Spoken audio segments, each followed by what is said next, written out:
All right, and we're back. So let's get into it. Let me fix my mic really quick. Okay. Hello? Is it true you can see the future? Of course she can, Miles. She's an oracle. Right. Well, in that case, we'd like to ask you a little favor. What kind of favor?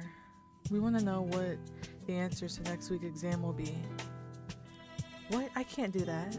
Oh, come on. Don't be so proper. No one ever needs to know. But it doesn't work like that. I can't just conjure up the answers at will. Sounds like she's making excuses, Miles. She sure does, doesn't it? The students called. Miles moves closer to me, so close I can feel his breath on my face. He's got B cornered. It's supposed to be me. He's got me cornered against the wall. I glance desperately towards the door to Arien's office. It's so close. If only I could get to it, but this Miles guy is huge. He's completely blocking my path, and I'd never be able to push past him, especially when he's being flanked by 4 other goons. You're lying to us, Oracle? You think you're too good to help for your fellow students? I think that is exactly what she thinks, Miles. Then I guess we ought to show her that she ain't as good as she thinks she is. Before I get a chance to formulate a response, the door to Arien's office bursts open. All 5 of the students whirl around at the sound, but Miles keeps his stance, still effectively blocking my path to safety. Uh-oh. Arien now stands in the hallway, a look of absolute rage on his face, his hands balled into fists and trembling with barely contained fury. The students are frozen with fear, their eyes wide in uncertainty. Even Miles seems to shrink in stature before Arien. Step away from her now. Miles hesitates for a moment, then slowly backs away. He turns to run, but before he takes more than 3 steps, a powerful shock wave rips through the hall, knocking all 5 students down and sending them sprawling across the floor. What was that? Was that a mind blast? Arien reaches out and grabs Miles by the collar, lifting him off the ground. Do not test me. You will be expelled if you so much speak to her again. With that, Arien releases Miles. He falls onto the floor, gasping for air. Don't think I won't take action against you and your friends. Miles looks up in fear, his expression still a mixture of confusion and terror. His friends don't move from where they lay on the floor. Get out of here. They scramble to their feet, fleeing down the corridor. As soon as they're gone, Arien turns back to me. I am in shock, not just by the harassment from the students, but from Arien's intense reactions. I've never seen him lose his composure like this. Are you alright? I'm fine, but how did you know we were out here? I felt your mind, your fear, then I felt theirs. There was nothing good in their minds. I thought that you didn't like to read people's minds. That was different. He reaches out and runs his hand down my cheek. His touch is gentle and warm. I feel a shiver of pleasure that races through my body from where his fingers touched. Excuse me, sorry. I'm coughing, sneezing, all kinds of stuff. Excuse me. Anyways, but I also feel something else, something unnerving. Seeing Arien lose control like this has brought back all my fears about him turning to dark magic. He pulls his hand away and I quickly turn my head away. Come, let's get you inside. I nod and follow him into the office. He closes the door behind us and locks it, then sits down behind his desk. He gestures for me to sit in the chair in the front of it. Why did you do that? Do what? You mind blasted them. I had no choice. I could not allow others to hurt you. But why? They were just stupid bullies. Why couldn't you just tell them off? Because I want to teach them a lesson, and this way they'll see that I will not tolerate such behavior. What's going on with you, Arien? This isn't like you. It's not like me? Have you forgotten who I am and what I am? No, I haven't forgotten. It's just I've never seen you act this way before. I had to make an example out of them, otherwise they would continue harassing you. I sigh deeply. This conversation is not going the way I'd like it to. After our last conversation, I thought Arien was making an effort to control his destiny. Is he already losing control, or am I overreacting? I sense that I've upset you. I just think that you could have chosen a better option than to use such forceful mind blast. You are right. Perhaps that was not the best course of action. I saw you in trouble and I just reacted. I apologize. You need to promise me that you'll never do it again. Arien is silent for a long moment before answering. I cannot promise I won't do everything in my power to protect you if you are in trouble. However, I will accept that in this instance, I was too hasty in my decision to use magic. I will not be so hasty again. Thank you. The rest of the evening passes swiftly. We spend most of our time working on exercises to improve my mental defenses. I do my best to keep my fears buried deep, but it's becoming harder to ignore. The more I learn about Arien, the more afraid I become that he might turn into dark magic. You should go to bed early tonight. You look exhausted. I am a bit tired. I gather my belongings and start for the exit. Wait. I stop just in front of the door. I turn around and meet his eyes. You aren't afraid of me, are you? You haven't changed your mind? No, of course not. I was just surprised, that's all. That's not entirely true, but I don't want to say anything that will make him more upset. Arien nods and kisses me lightly on the forehead. Get some rest. I'll see you soon. I leave the room and hurry down the stairs, trying to put this afternoon's events from my mind.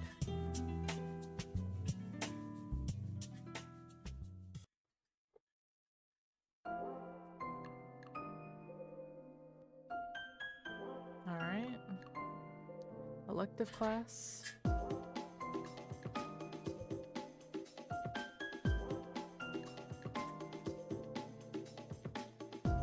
Oh, whoa. Jesus. We ain't reading that. We ain't reading all that.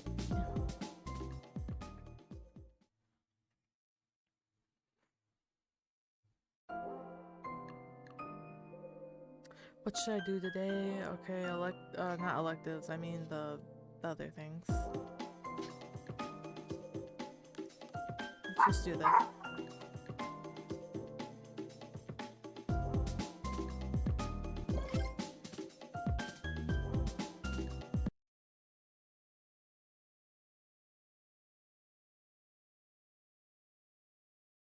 There's some barking, but I'm gonna keep reading.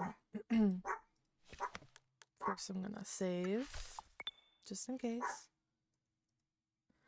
There's a small crowd gathered in the common room, and I see Marie, a low-light student I've seen around. She is opening a small, ornately wrapped box while students watch. Oh, wow. What's going on?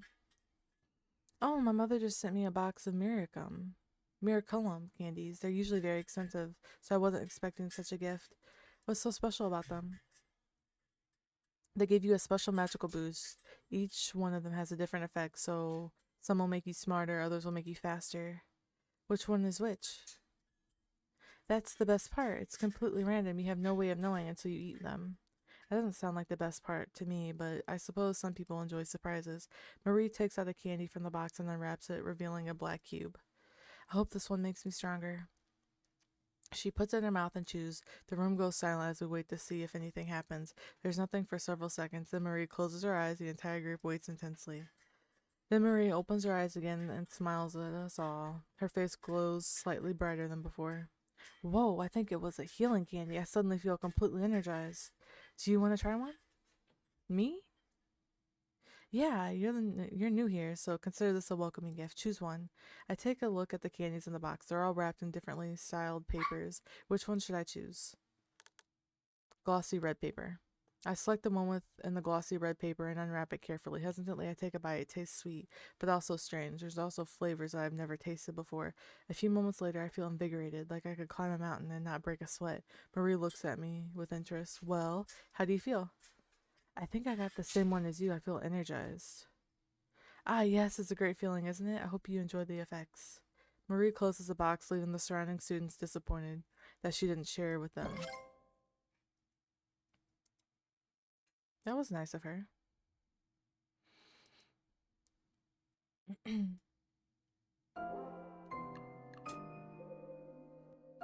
Alright, what are we doing today?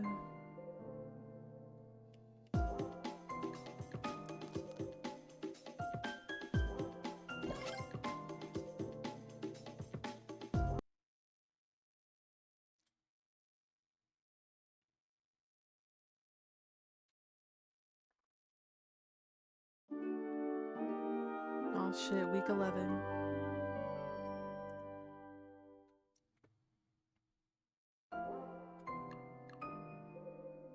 Time to pick my electives for the week.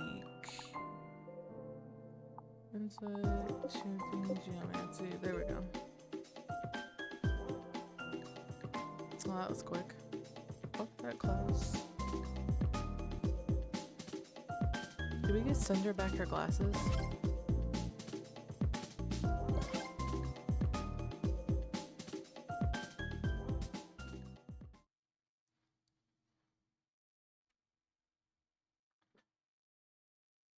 My dogs are just gonna bark. I'm sorry.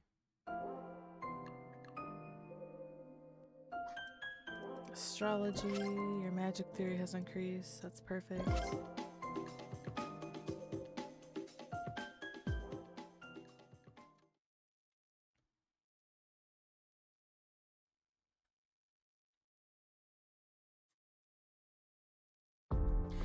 As I'm leaving the class building, I hear someone frantically whispering my name. I turn around and see nothing but a gaggle of students loitering in the hall. I wait another moment before moving on. Nori! I've turned the corner and a whisper happens again. This time I whip around quickly and see someone is crouching in the corner, waving their arm over their head. I approach cautiously. The hallway is still full of lingering students, but too many weird things have been happening lately for me to let my guard down. I have to get pretty close to the darkened corner before I see the face of Dex. Dex, what are you doing here? How'd you get out? I'm an opener, didn't you know? Yeah, I just assumed they'd have some kind of something in place to keep you from just disappearing. They can't stop me from leaving, but they can track me once I'm gone. I had to wait until my guard took a bathroom break, but he won't be long, so I've got to be quick. They plan to send me to the council for questioning on Friday. That's only a day away.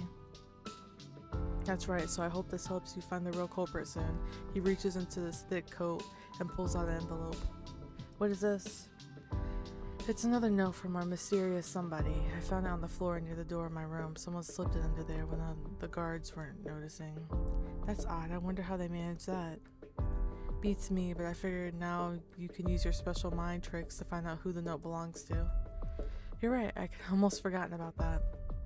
So you can really do it? Tell me who wrote this note? Well, it worked once, but my powers are not always consistent. Well, I hope it works this time for the both of our sake. A group of laughing students move down the hallway towards us. Any closer and they'll catch the side of Dex. That's my cue to go. Good luck, Nori. Dex turns around the nearest door of the Human Technology Club, thinking he opens it, except inside is not a club room. It's his assigned solitary confinement room. I knew that Dex's ancestry allowed him to create portals to other places, but I had not seen it in action until now. I don't have long to stare at him and all before he disappears behind the door without another word. The group of students falls silent as they pass me. I probably look pretty strange standing alone in a corner, staring at a closed door, note still clutched in my hand. I hurry off towards my room. Once I'm in the safety of my room, I open the envelope and pull out the folded note. It's too late to walk away. You must finish the job. This is your last warning. Maybe Dex was right about being safer in lockdown. Alright. Dex didn't mention what his job required, and I didn't think to ask. Was it just getting me to leave the school or something more? Well, time to see if I can figure out who sent this. The last time I attempted this, I struggled to get a clear vision without aid, but that was weeks ago. I feel much stronger now, and my past success has given me renewed confidence. I get into my normal meditation position, cross-legged on the floor near the window. The sun is setting, bathing the room in its peaceful glow. I close my eyes and immediately a flood of images hits my mind's eyes. I open my eyes, my head is throbbing, so many different glimpses and yet not a single person in any of them. The teacup could belong to Professor Mordain, but it's not exactly an uncommon item. But what about the door? I'm pretty sure I've never seen that door before, but it must mean something. And the potion bottle? Well, that could be anywhere. Maybe it's behind the mysterious door. Maybe it's somewhere completely different. Despite my more powerful mind, I now have less of an answer than I did in the first attempt a few weeks ago. I know from my studies that attempting this meditation with the same item twice is unlikely to yield different results. I'd need additional items for that, like another note from the same sender. This just means I need to be extra observant to find these items I've seen in the real world. Tomorrow's history class may be a good opportunity to observe the professor. Part of me still hopes I'm wrong about him. Time to put on my detective hat. Looks like I'm becoming Nancy Drew after all.